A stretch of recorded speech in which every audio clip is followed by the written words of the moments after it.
Hey guys, it's Lifeboy Benwas here, and today I've released my new logo, my new description, and that's it pretty much, and we're going to carry on until dawn. Let's just see if anyone joins now. Hold up.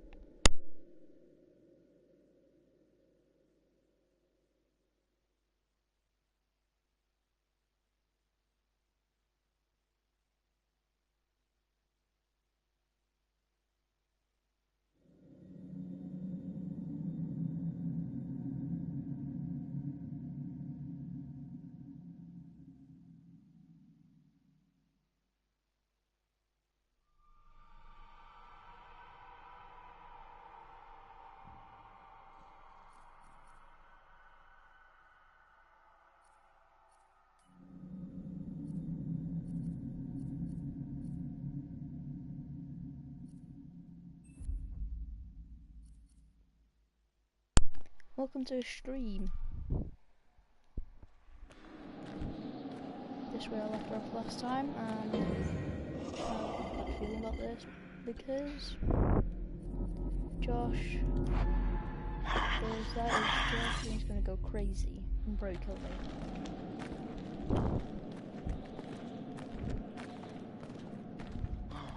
You didn't have to hit me so much, man. I'm sorry about before, man. I thought you killed Jess. I was wrong. Welcome to the stream.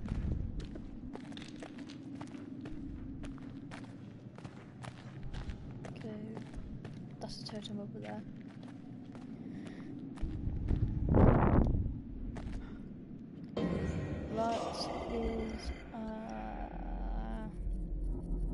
That is a fortune totem.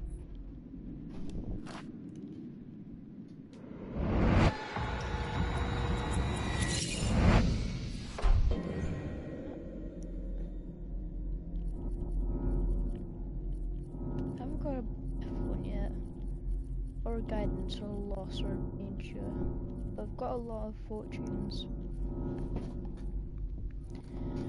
Okay, let's try again.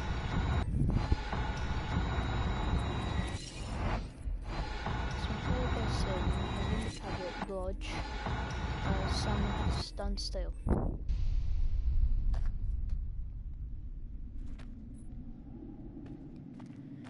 That's what I'm guessing.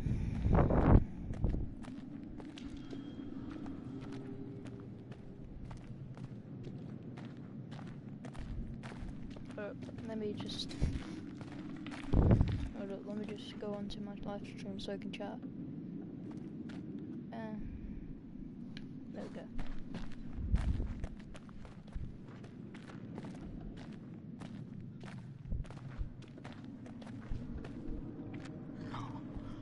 Hello, person Sam.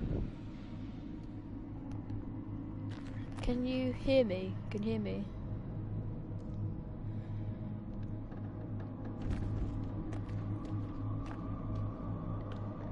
I think you can hear me, I'm not sure.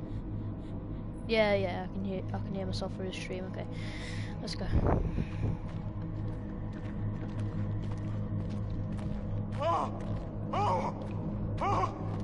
No, Josh, you're gonna die. You'll go insane in a minute. I didn't want you to die. Is there a totem here? No, there ain't no totem. It's Chris. I have no idea who the hell this is.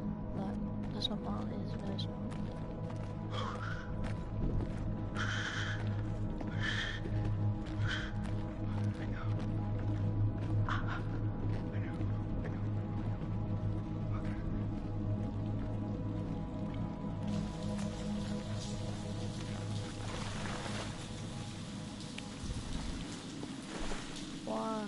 Why do I have to do this?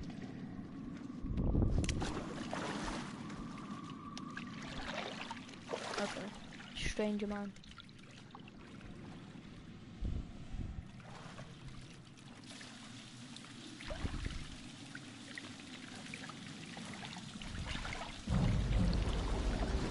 Uh-oh.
And I'm back.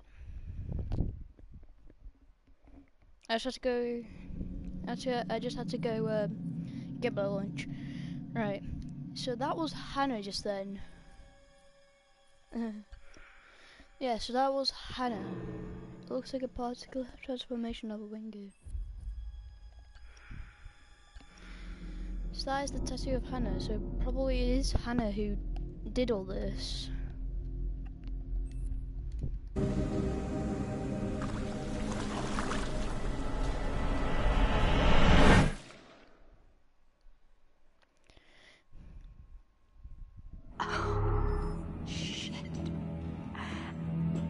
Go 2 hours until dawn. Save yourself. Matt fell into the mine and was attacked. Matt was killed. Jessica was alone in the mine. Wait, what? Mine was attacked. Matt was killed. Jessica was alone in the mine. Ah, Sam failed to discover a vessel recognition. Josh recognized Hannah too late and was killed. Jessica was still alive.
This was the most longest night ever.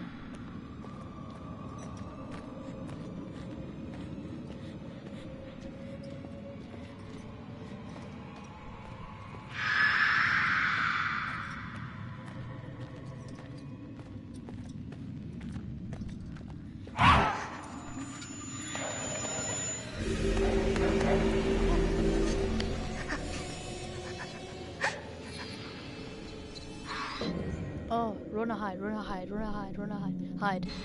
She's not good enough to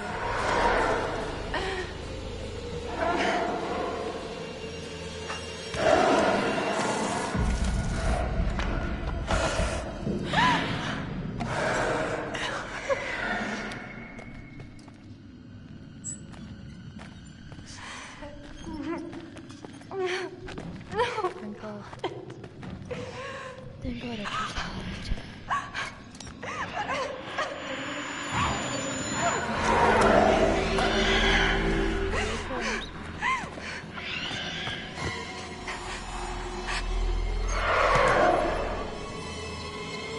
Run.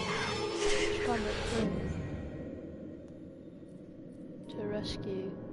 Jessica's still alive. Failed to escape a second time. Oh no!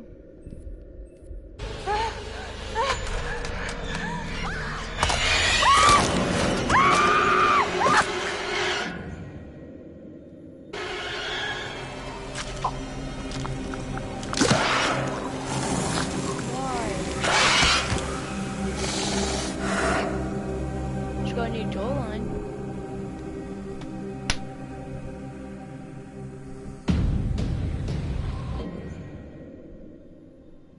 Okay. What the hell was the status update? There's no status update.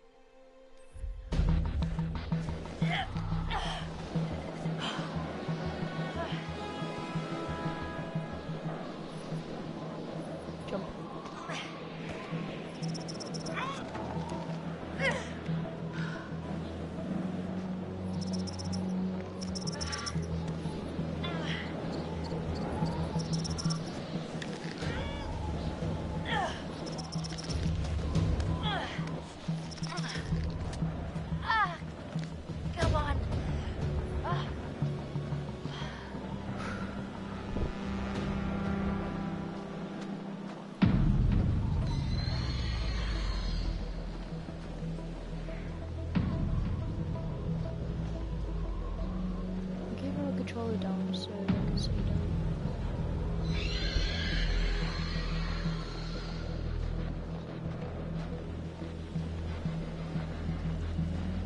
Oh, got some good news. Is that a totem? And that's a totem. That's a danger one, ain't it? No, what else?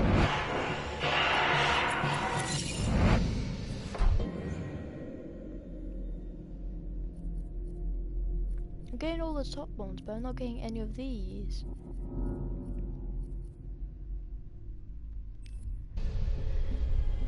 So, hold on, let me just look at that again.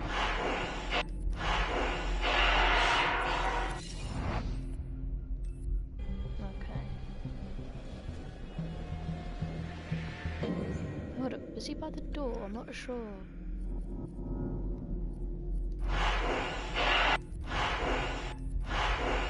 If you look at the top right, there's some kind of person.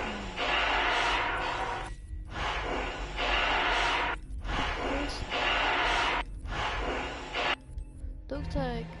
Oh, looks like Ashley.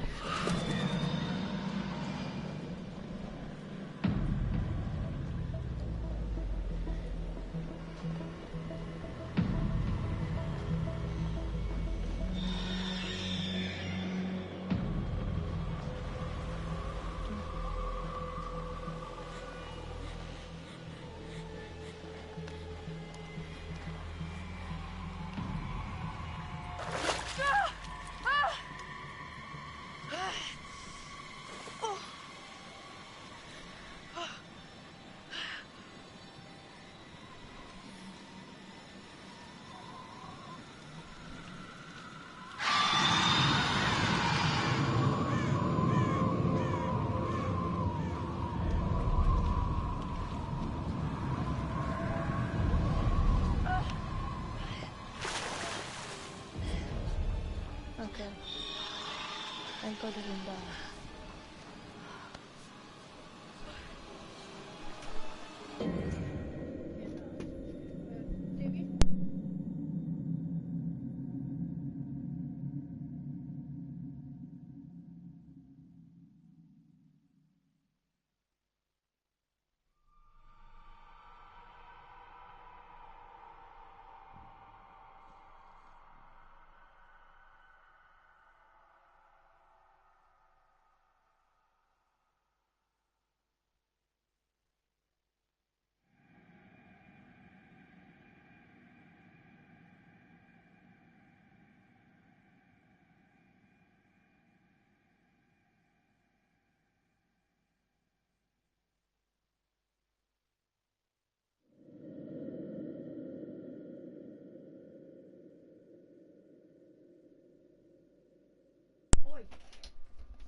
Mm-hmm.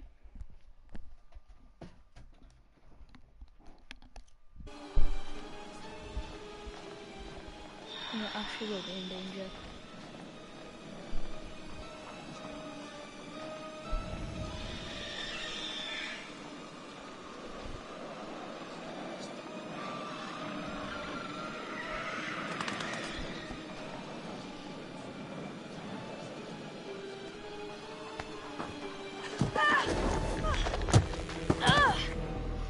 Ain't she smart?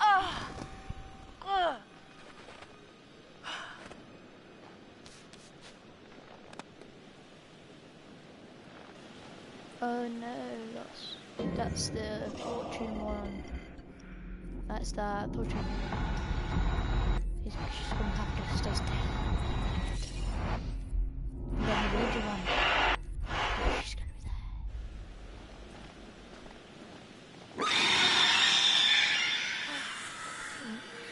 Stop moving.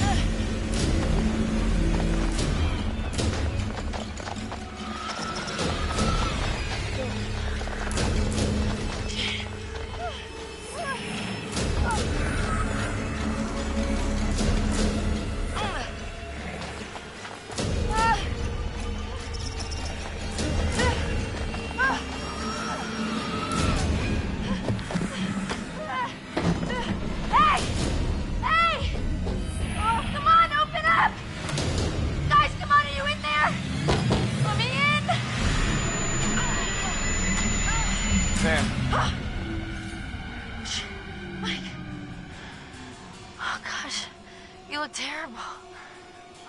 Gonna look worse if we stay out here. Come on.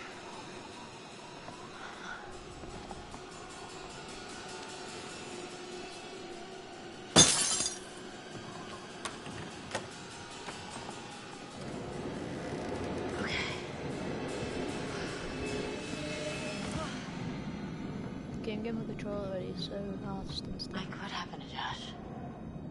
They got him. God, what an awful way to go. Not good. What do you think we should do? We should check the basement. Might be someone left down there. Yeah, you do you, I do. I'll just hide it in a pot somewhere.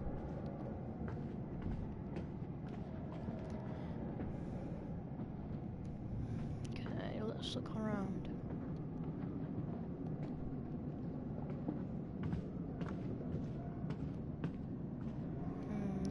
I can't see with all this dust.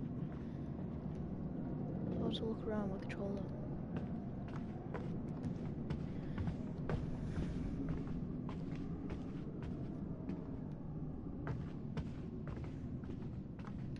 Ooh.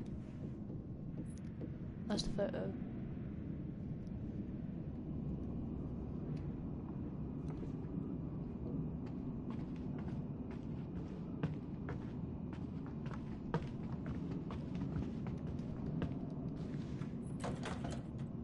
Where's every door locked?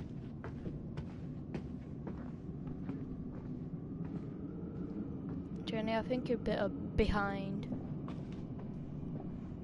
Check if you're behind a bit.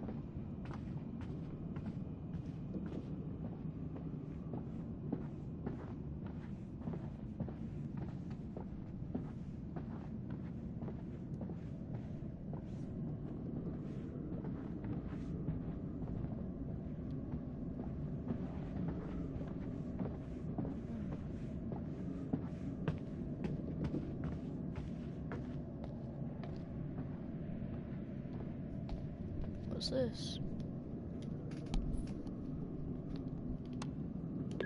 One new message. Message from officer about convict being released from jail. It sounds like a warning. Update. It was Josh's voice. There never was an escaped convict. New message. Hi, Mrs. Washington. This is Sergeant Tate again. It's bad news, I'm afraid. Yeah, we've been through the case files, and there's nothing we can do. He's a free man. We don't have the legal power to restrict his movement. I know it's not what you wanted to hear, so call me if you want to know more. End of messages. Okay, you're behind and reading. No, I'm not. You said in a bush when I was blooming over there by the couches. And looked at the time and it was exactly 1:50.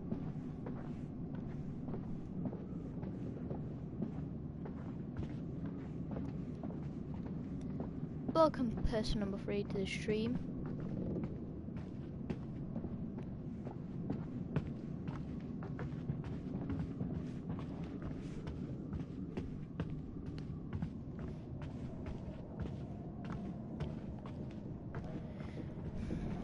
Okay.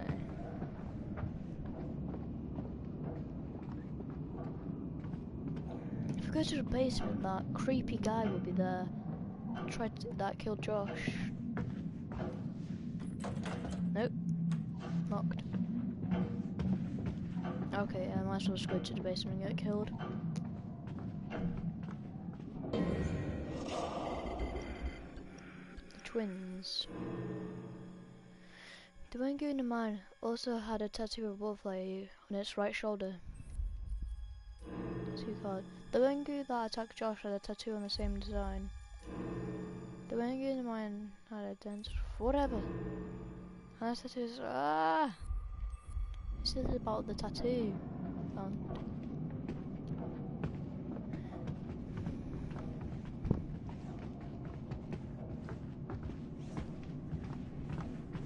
Okay, that.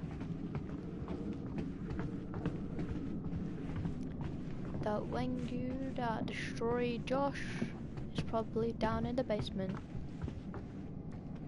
Probably is because of. Oh, I just realised something. If I go to the butterfly effects, which one is it? Something for later. Sam found a baseball bat and left it in the cellar. Well, bam.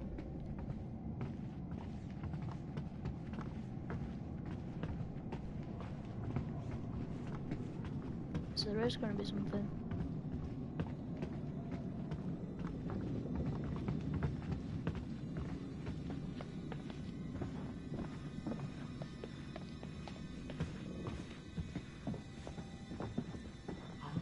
How do you rate our chances of survival? Hmm? I'm trying not to think about it. Oh, run! Run! Oh, shit!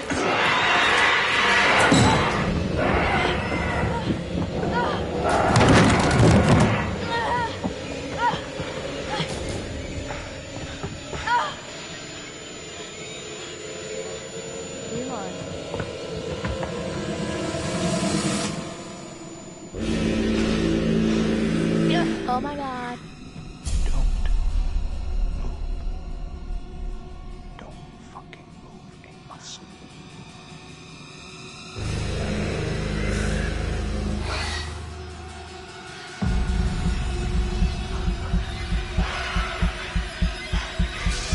What? I didn't move anything.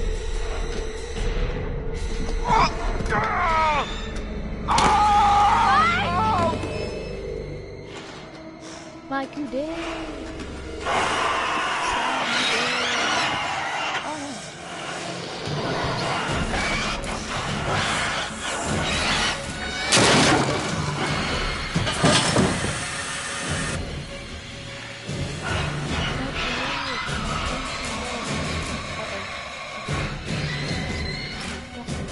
Lastly. Take a breather here real quick.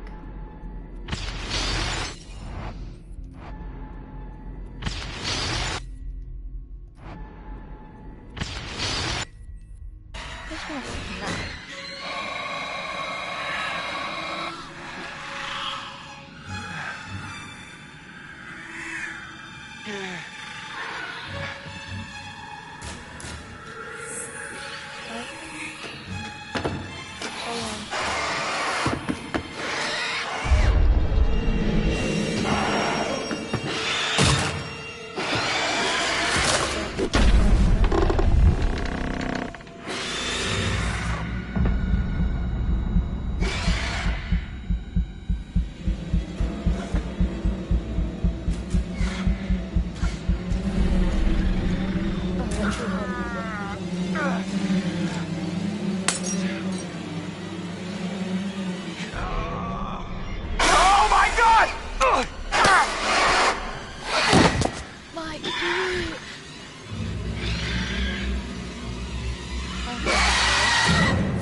Switch.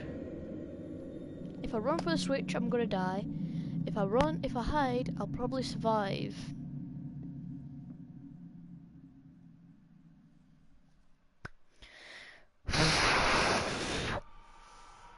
Run or hide, run or hide, run or hide.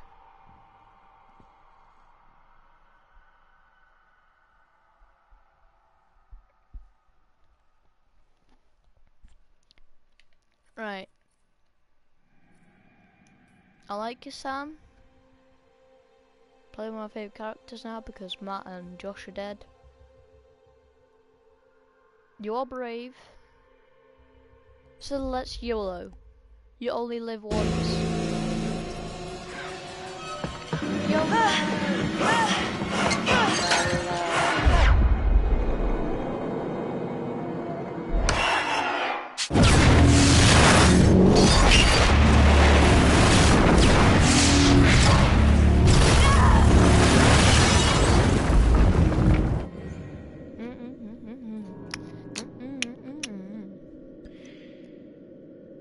Okay, Sam escaped.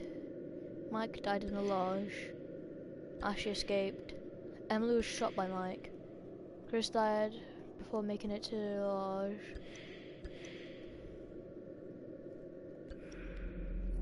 But the Guardian Totem said, that's a good thing. Wait, that's Mike. He survived.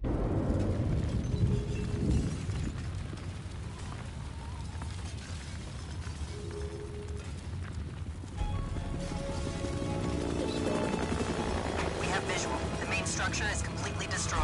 Over. Hold on. I'm seeing something. I have confirmation on 2 survivors. Let's pick them up.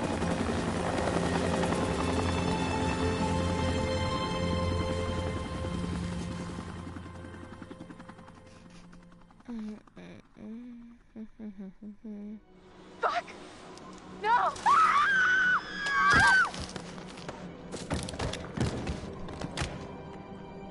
Right. This is what I think I'm gonna do.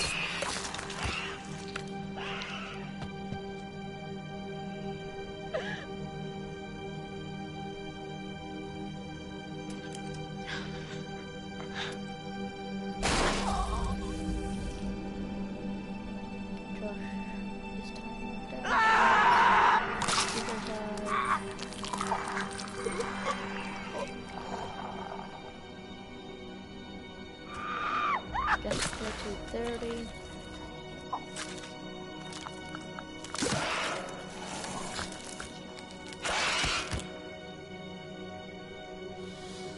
Right, 61. Yeah, 63.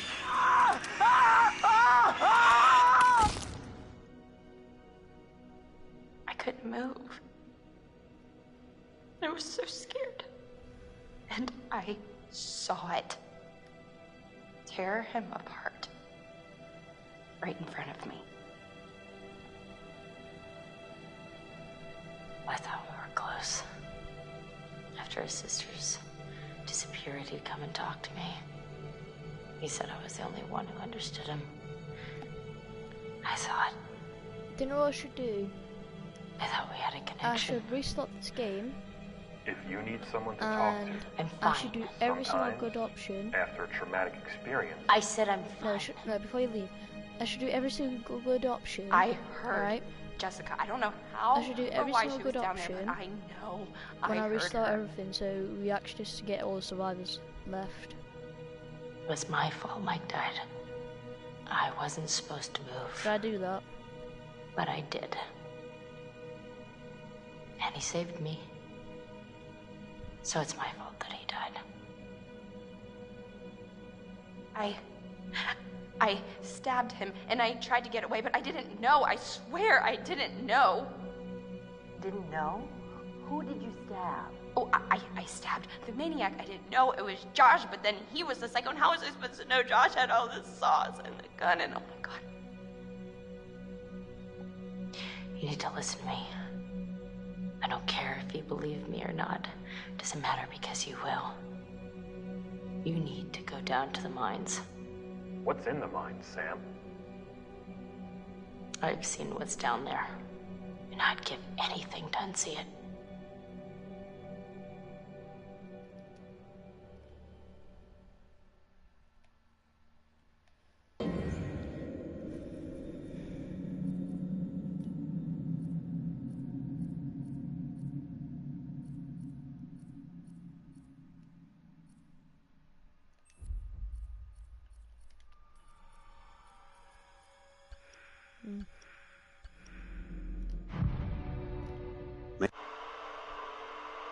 Sometime after the prospectors,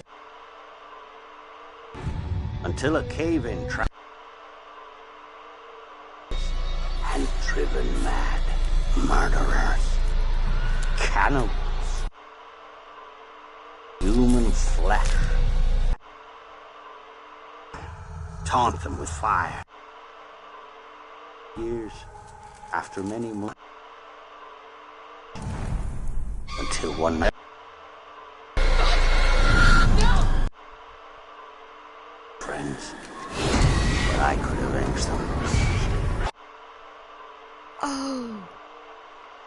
crap.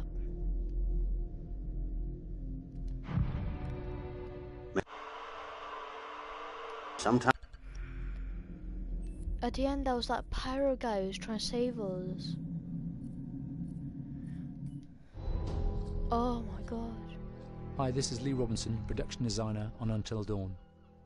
The production design for Until Dawn started with the great teen horror script that sets the characters in a Canadian winter mountain lodge, being a contemporary setting with visual clues derived from classic films of that genre, such as Hitchcock's Psycho and Stanley Kubrick's Shining. The storyboards are vital to the production design, as it allows the designer to understand the scale of the environments to be made and the detail that would be seen to create the atmosphere of a horror. This took us into concepts that took these storyboards further, visualizing the world through the color palette, the lighting, tone and the mood, and developing key locations such as the lodge, the cable car stations, the forests themselves, the wilderness. As you can see, the environments and atmospheres change quite a bit from warm and inviting to cold and threatening. The Millionaire's Mountain Lodge was a key example. It was designed to be made from nearby stone and timber, embedding it into the landscape, with a contrasting and contemporary interior needing to be opulent and extravagant. We created dark and claustrophobic corridors with ominous and large open spaces, almost cathedral-like in size, and with huge structures to silhouette and dwarf the characters within, providing a labyrinth to explore and wander. Each character was developed with a strong visual identity in mind, with contrasting colours, tones and silhouettes to identify them, each to have their own texture, pattern and shape, so that when they were lined up you could always identify them. The costume designs allowed a range of clothes that would suit them for the cold winter weather, but also have an element of style and individualism, so that the audience could look at them and relate, recognizing themselves within them. A lady would like to cuddle up with her man by a nice cozy fire bathed in atmospheric mood lighting. Right. It'll get plenty toasty once we're rubbing up against each other. Mike, Yeah. fire and mood lighting. Yes. Working with the lighting artists, we really brought the look and feel of the world together, and this required a thorough understanding of the visual language of teen horror. A key scene was where all the characters emerge out of the rear of the lodge chasing Hannah. A contrast is evident straight away from the exterior wilderness to the warmth of the lodge. The attention to character lighting here is through the bounce and rim lighting, accented colours and composition, creating characters that come from the dark into the light and back again with an emotional effect. Guys, there's someone outside. What the hell? Hannah! What's going on? Where's my sister going? It's fine. She just can't take a joke. It was just a prank, Han.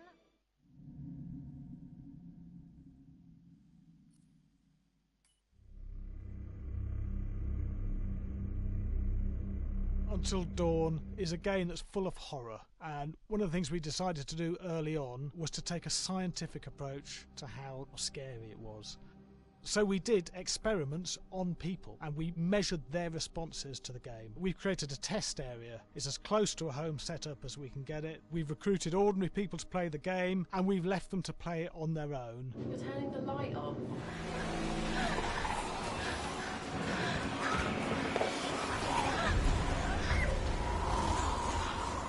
The only difference is it's rigged with cameras and microphones that relay the data through to the next room where people are watching them play. Bracelet here we use for biometric testing. It measures the player's emotional response. It's called a galvanic response sensor. It makes contact with the user's skin and it measures the electrical conductivity across their skin. It's the same principle as an old-fashioned lie detector. When you're stressed, you sweat a little, very sensitive, and picks up tiny changes if the player is feeling anxious or scared. That data's fed back to a testing team, comes through as a graph. I'm so sorry.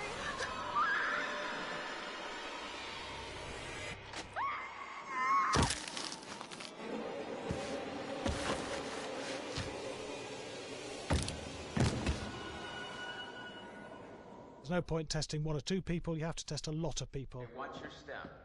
When we have a scare that's consistently has a measurable emotional response, then we knew it was good. If it didn't have that, it goes back to the team for improvement. The data doesn't tell us what's wrong with the scare, it only tells us if it's working or not. Wait, okay, so you hear that too, right? Josh. Here we have a chapter relatively early in the game. Weirdly regular. Nothing regular about it. We have to create tension and anxiety in the player so they are ready to receive the scare.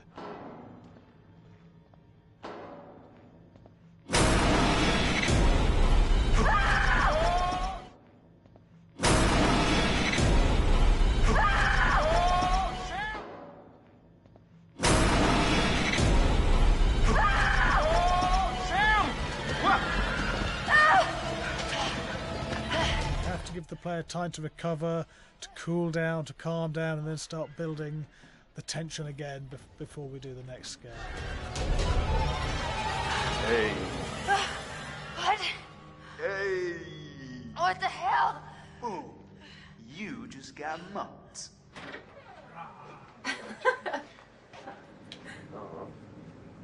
Yeah, I have such an adrenaline high from that game. There's two things we found. One is we could look at the scares, analyse if our expected scares were working effectively. Were people shrieking and covering their hands, or were they getting an emotional response from it? And being scientific about it means that we strip out people's opinions about whether things are working or not. We've got data, and we look at the data. If it's working, we're happy with it. Really scary. Bit scared and wanting to get away.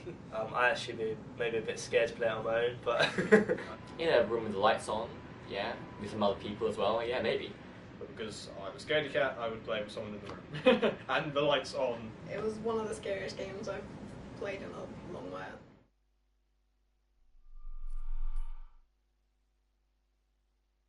Hi, Larry.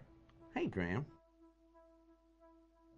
Hi, my name is Graham Resnick. I'm a filmmaker, writer, director, sound designer, and I started working with Larry Fessenden about 10, 15 years ago through my friend Ty West, who I grew up with, and have done a lot of sound design with on his films. And he was producing Ty's films at the time, and Ty introduced me to Larry. Larry produced my first feature, and we've written together on several projects. My name is Larry Fessenden. I'm a filmmaker.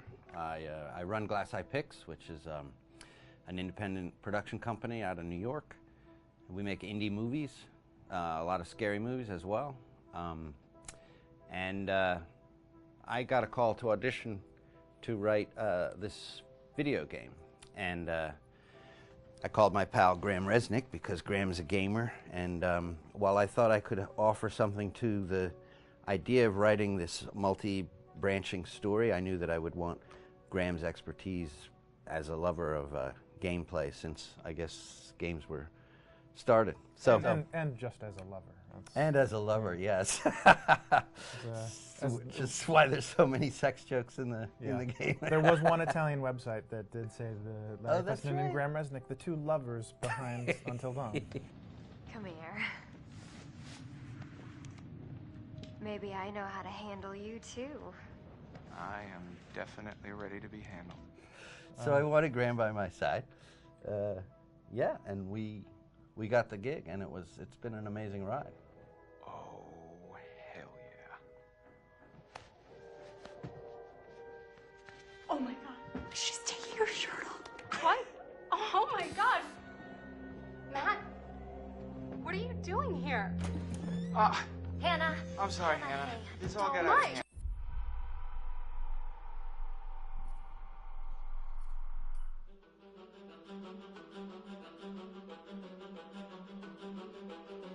My name is Will Biles, Executive Creative Director of Until Dawn. The first part of getting a believable facial performance in-game is to capture, topographically, the actor's range of emotional expressions as separate versions of the same head. Every tiny nuance gets digitized and merged, effectively creating a model that can recreate every facial movement that the actor makes. Once the topography has been recorded, the actor's performance itself can be captured by using a predetermined set of marker points drawn precisely on the face and a high-def helmet cam, wirelessly linked to capture devices. The camera is the small box where it looks like the microphone should be. Outro Sam. Mark. It records in high def the movement of the dots throughout the performance that will drive the expressions captured earlier.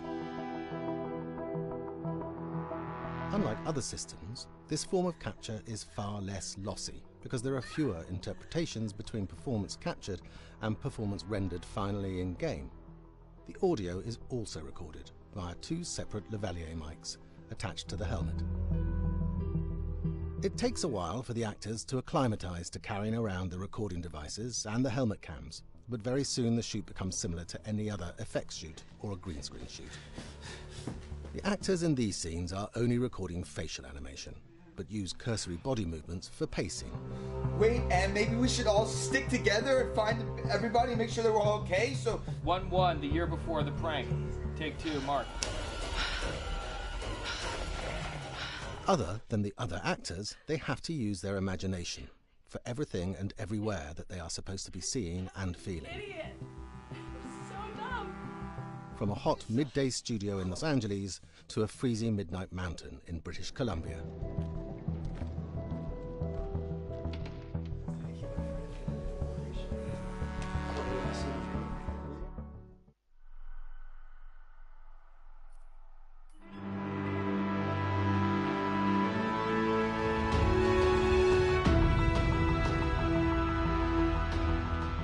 Until Dawn has a dynamic, ever-changing story, the facial performances and the body performances are recorded separately, with different systems.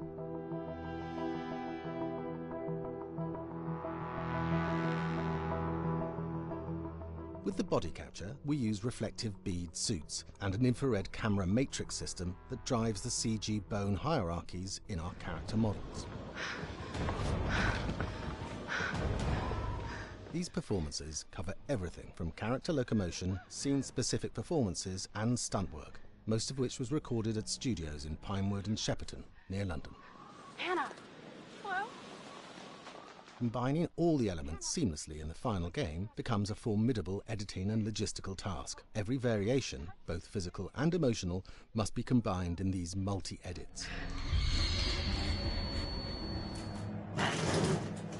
Scaffolding props have to stand in for the sets, because the hundreds of infrared cameras have to be able to see all of the reflective beads on the actor.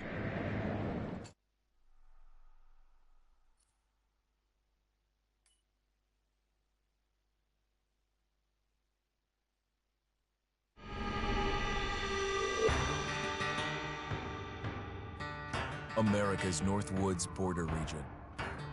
Within this land of 10,000 lakes and miles of dense timber, a hideous creature is believed to lurk. The North Woods is probably one of the last frontiers in America. There's still a lot of places in this area that hasn't been set foot by man. Monsters and mysteries exist here because it is remote. Up in the North Woods, winters are long. In times of biting cold and isolation, a devouring monster is believed to come forth. It's terrorized native people for generations. Growing up, I was told, like, don't go outside, the Wendigo will get you.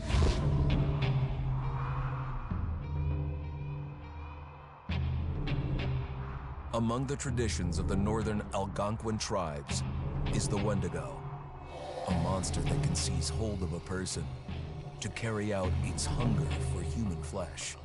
Many Native Americans fear even talking about this Wendigo, and even the mention of the name will let the Wendigo find out where you are, and it will open you up to be possessed by this Wendigo.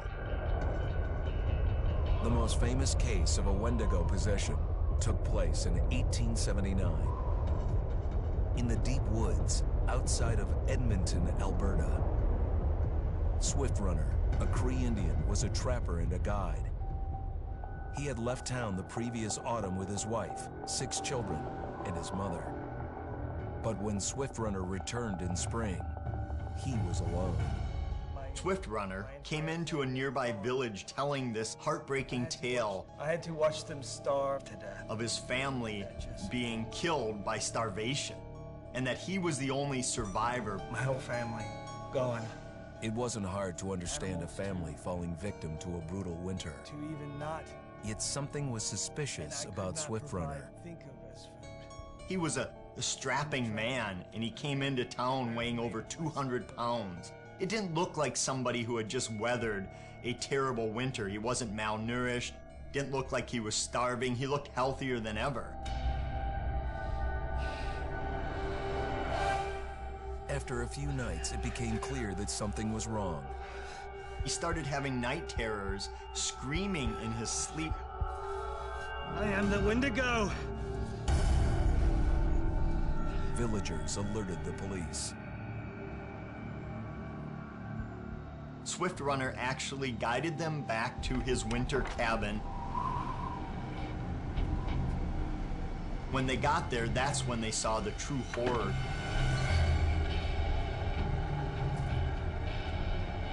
Human skulls were scattered around, many bones, some of which had been snapped in half, and the marrow inside had been drained.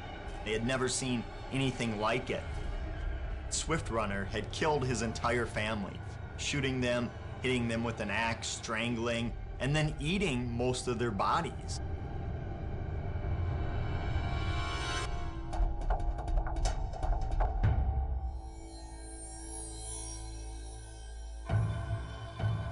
Right up until the moment the noose was on his neck, Swift Runner swore the evil spirit of the Wendigo had possessed him and twisted him into a cannibal killer.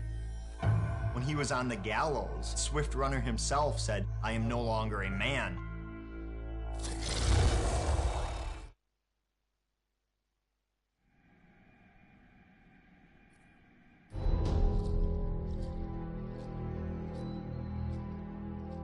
Just move over there. Go on, move. Let me say what I came to say. I'm here to tell you what you're up against being back on this mountain. You should never have returned. I don't know why you did after what happened last year. You mean with Hannah and Beth? Yeah, how could you know without being involved? I don't take kindly to you kids coming up here to my mountain. Your mountain? The mountain don't belong to me, it's true. But it don't belong to the Washingtons. This mountain belongs to the Wendigo. Hi, this is Lee Robinson, production designer at Supermassive Games. Understanding the ancient myths of the Wendigo was key for their development that helped the visual look. Through sketches and concepts, these elements were visualized, such as eyes being milky, almost dead, with loss of lips and eyelids due to frostbite, fangs growing and arms and legs getting longer, with skin hardening and thickening to look snarling and menacing, yet withered and lean. What the hell was that? Another fucking piece of... Fingers and toenails extending like claws, allowing them to climb effortlessly. We made them look gaunt and weathered, and having ragged remains of clothes they wore. Blood-stained and rotten, with patches of hair still remaining, they retained strong skeletal limbs, which enable them to be agile and quick through the environment. Where are you? My name is Jamie Gallipo, animation director at Supermassive.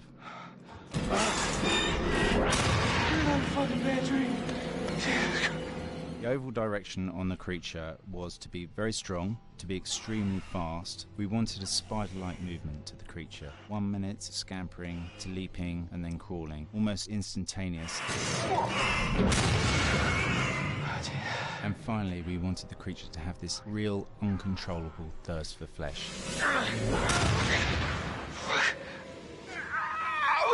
From a sound design perspective, the Wendigo was a real challenge. For the main vocalizations of the Wendigo, we used our own vocalizations, various different animals from the exotic to the farmyard, various plugins and processes to gel these sounds together and keep a human resonance behind that voice, telling the backstory of the Wendigo.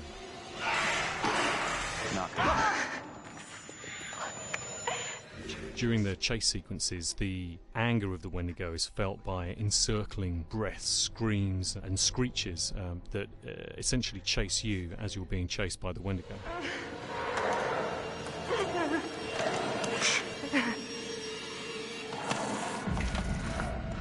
We would layer them up in a multitude of layers, sometimes 15, 20 sounds playing at the same time, to build up the vocalizations for this fearsome creature which is always in attack mode, hyperactive, and chasing you throughout the game.